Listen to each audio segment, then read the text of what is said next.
My dear brothers and sisters in Christ, minsan po may isang nanay, tinawag niya ang tatlong anak niyang lalaki at sabi sa kanila, mga anak, pakiramdam ko, hindi na ako magtatagal, pero bago ako pumanaw, nais kong malaman ninyo na may nakabaw na kayamanan sa ating 7 hektarya ng lupa. Hanapin ninyo ang kayamanan nito pag ako'y wala na. Namatay ang nanay na ibig at nagsimula mabuhay ang 3 mga kapatid. Pagkatapos mabuhay ng 1 hektarya, walang nakitang kayamanan. Sumunod na 2 hektarya, 3 hektarya, hanggang sa 7 hektarya, at wala silang nakitang kayamanan. Sabi ng bunso si Luis, baka nagbibiro lang si Ina, wala naman tayong nahukay na kayamanan. Sabi ng panganay, si Alberto, mabuti pa magtanim tayo ng palay. Yayaman nahukay na natin at nabungkal ang lupa. After 3 months, they had a golden harvest. At sunod-sunod ang kanilang naging masaganang ani. At sabi ni Kuya Albert sa kanyang mga kapatid, tama si Ina. May nakabaw na kayamanan sa ating lupain. Pinagalan ni Albert ang 2 niyang kapatid at siya namahala sa bukid. Natapos ng medisina si Joel at natapos ng architecture si Luis. Hindi pala pera, hindi pala ito o mga lahas ang tinutukoy naman nilang ina, kundi isang masaganang buhay at karunungan na buwan ng sipag at syaga, pagod at sakripisyo. Ganoon din naman ang kaligtasan natin ay isang napakalaking kayamanan, bunga ng pagpapakasakit, pag-alin ng buhay, the sacrifice of Jesus on the cross. Ang ating pananampalataya ay isang napakalaking kayamanan. Dinilig ito ng napakaraming martir na nagaling ang kanilang buhay para sa inang simbahan. Ang ating pamilya ay isang napakalagang kayamanan. Bunga ito ng pawis at dugo at sakripisyo ng ating mga magulang. Ang ating parokya ay bunga ay isang kayamanan, bunga ng sakripisyo natin lahat ng mga paring na una at mga leaders na nagaling ang kanilang talent and treasure para sa buhay at ikaunlad ng ating parokya. Para lubos natin maintindihan itong gospel reading ngayon, noong unang panahon walang bangko. Ibinabaw ng mga ordinaryong tao ang kanilang mga kayamanan sa lupa at para sa kanilang lupa ang pinaligtas na lugar upang ibaon, itago ang kanilang pera at kayamanan. That is one background context. Walang bangko, yung mga tao na ibinabaw sa lupa, yung kanilang pera at kayamanan. Kalawa, ang Palestina, Israel, ay isang bayan kung saan nagaganap ang napakaraming mga giyera. Kaliwanagan ng giyera sa Palestine. And even we went to Israel, way back 1982, tumagal kami sa Palestine. Jordan, ang daming mga sundalo. Mabuti, they are tourist friendly. Pero bawat checkpoint may sundalo, merong armor car at iba pa.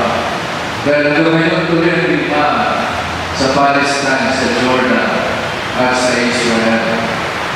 At kapag nagsimula ng gera, takbuhan ng mga tao upang iligtas ang kanilang sarili. At sa panahon ng gera, sa kanilang pagtakas, ibinabaw muna nila ang kanilang mga kayamanan sa lupa bago sila tumakas. Can you imagine that scenario? Barilan, patay, bombahan, tumatakbo yung mga tao, na namadala yung kanilang alahas, pera at kayamanan sa ibabaw sa lupa at tatakas upang iligtas sa kanilang sarili, hoping that pagtapos na yung gera, babalikan nila yung nakabaw nilang kayamanan, pera, mga alahas, mga titulo at iba pa. My dear brothers and sisters, ayon sa ating gospel ngayon, nang mahukay ng isang tao ang nakabaw na kayamanan, ipinabili niya ang lahat upang mabili niya ang bukid. Sa panahon natin, kung siya mga sequester, kahit ang pulis plan, balang na nag-sequester ng ABS-CBN, na power people's power na sequester na ari-arian ng mga Marcos at iba pa. Dahil sila under sa mga Romans, the Roman may sequester yung kayamanan na hukay. Dahil under sila sa Roman law. Pero according to the Jewish law, kung sino makakita ng kayamanan, pag-aari niya yun. Pero nag-receive yung nakahukay ng kayamanan. Hindi niya pinala, tinanggulan muna, at pinili niya. Pinagbilang ka at binili niya yung bukid, yung lupain, upang mapasa niya talaga yung kayamanan. Kasi bandiran niya ikaw eh. Yan mo na may natin, kaya yung kayamanan. At lalo na malimagay ang kayamanan na ito, may selling ni Gawul. Nung luwag yung makakutot yung kayamanan. Ikalawa, ang tinutubok ng talimagan ngayon ay sobrang balat na nakahanap ng kayamanan, kaya may pinagbilang lahat para mapasa kanya lamang ito. Sa sobrang balat, pinabili niya lahat para mapasa kanya yung kayamanan ngayon. Para bang sinabi ni Balatas, o pag-ibig kapag pumasok sa puso ni naman, hahamagin ang lahat, masunod ka lamang. Walang di naman isinta ay may nababayang tao, o yung metro talaga ay mga pigil na walang reason ng pure love, mabusok na rin lovers, lalo na rin kayo naman. O pag-ibig kapag pumasok sa puso ni naman, hahamagin ang lahat, masunod ka lamang, magbusitaran. Kaya naman yung permission ka rin pekalit, kaya magbusitaran. Huling distrikto na rin pekalit, huwag ang magbayang ng iba, parang paninanin pa rin. Kaya masaya, kaya kapagsawa yung mga anak mo, kaya sa aking mabuli at ang dalaga. Wala ka mo po. Huwag na ba siya yung pusitaran? Masatingin mo magpusitaran eh. Ang talagang bisa ng pasa, go! Dito din ang blessing, kanina, pusitaran ka na.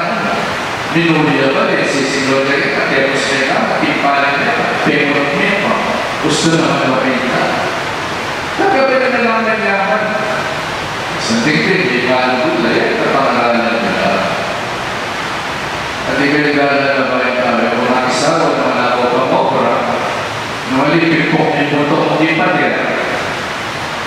Kaya nakasalsakan, wala na ako pa ako, nalako pa pamokra. Matibang mga bulagan pa lang po, mga bulatila. So, my brothers and sisters, gano'n naman yan. Hahamakin ang lahat, masunod ka lamang, yung lalaki ko magsisintay. At yun ang magbahay para kaya sinta. Mandino eh, mabuhaman eh. Magpakasikap niya, magtunyan mo, para magaglay niya. Kanyang bayan kami, libuhanin siya, kaya mawa ng burina. Sarili niyang panahunan, pero yung ating girlfriend, lalo mauktot niya. Kailangan magbayan mo eh. Mas kinamobra luman mo, bakit niya pananihanap mo?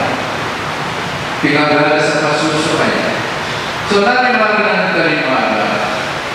So, mula-muna, ining lalaki at kakulbul ng kayamanan kapag gagawa ng kayang pagkulang. It is a daan of labor.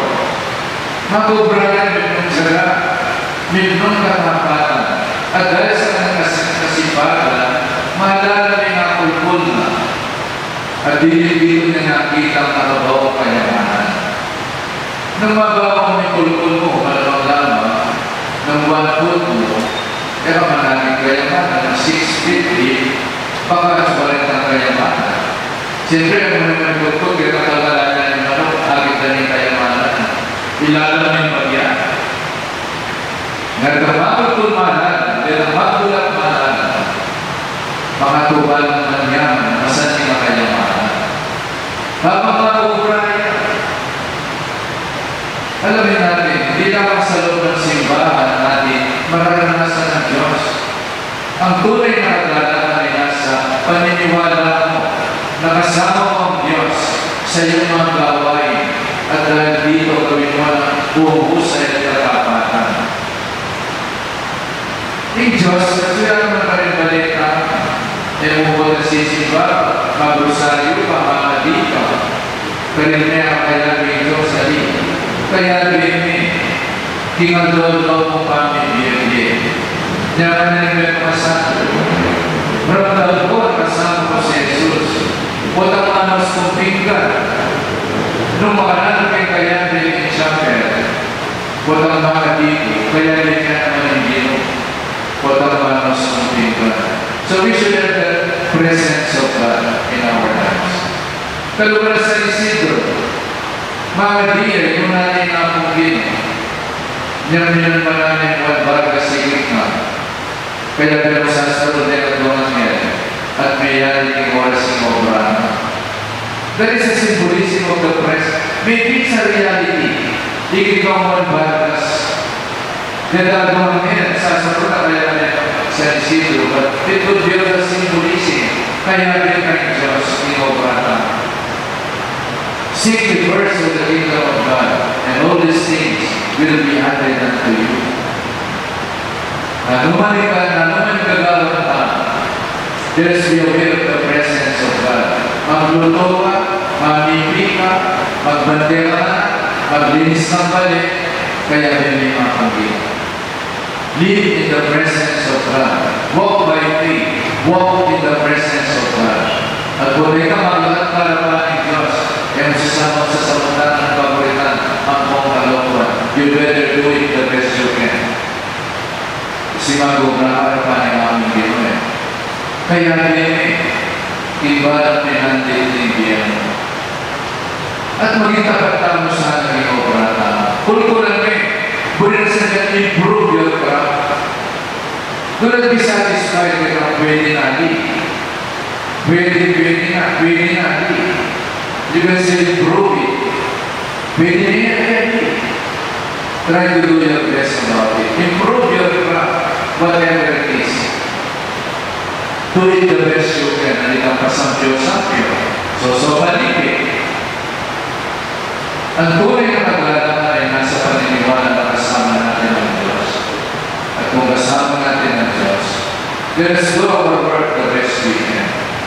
Ikalawa, dapat gawin ang lahat upang makapasok sa bayan ng Diyos. Ang kahulugan na rin ng Diyos ay nasa ama namin. Sundin ang loob mo dito sa lupa para naman sa langit. Your kingdom come, your will be done. Yun ang pag-aari ng Diyos kapag sinusunod natin ang kanyang kalooban. Tinatanggap natin, sinusunod natin. Tatanggapan tayo ng pangit-pangkala, ipagurihan ng Diyos.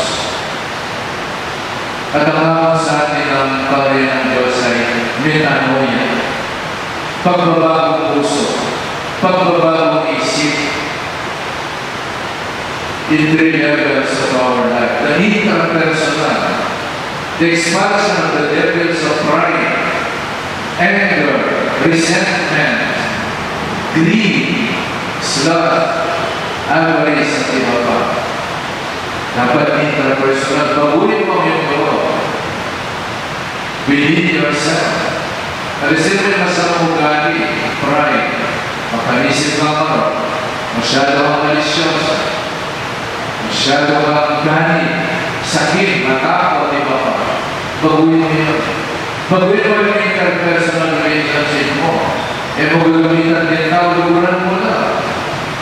Ikaw ba yung tao magnanakaw, mapagsamantala, mapangamin ng kapwa, hindi marunong magpatawad, hindi marunong makisama, kaya nga pagbabago ng interpersonal relationships, among us. Hindi naman yung interpersonal, kundi interpersonal. Ano ba yung ambisyon na dapat natin alisin? A-B-S-C-B-N, A-alak, B, babae, C, A-B-S, S is sugat, casino, C, casino, S, sabo, shabu, C, D, and B, alisin mo galing buhangin, N, nagkira, lagi nakikigera sa sabo, A-B-S, alak, babae, lalaki, sugat, shabu, chismis, kasino, bumangera, ang pumangera. Ano dapat natin baguhin sa ating meta-personal relationship with the society, with the church, with the family? Paano na ba ang iyong relasyon sa family mo? Are you an active member of your family in your parish? O napapakasarili mo sa iyong buhay? Sinali ng mayo, isa lang sa likod na yung aparador. Alam ang pakinamamahal ko, namanyawit siya. Your meta-personal relationship is wrong.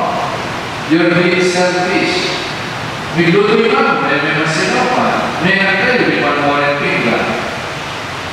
What is your meta-personal relationship with your family? At ikaw bang malasakit, makasindi lang tayo sa loob, ring banyo, din tanong, makabubus ka lang. Lalo isa natin makasabi, meron sa nang laman. O di nag-giring mo, bilang niya, bebe, di na ko natutuloy na di na kadatan. Halika bulos na doon eh. Alas di ka niya ng papa. Pagkabiasa ng mga salamat ini. Yan yung bilos na doon, bigla namin ka sa aking tutuloy. Lagi masayang lang.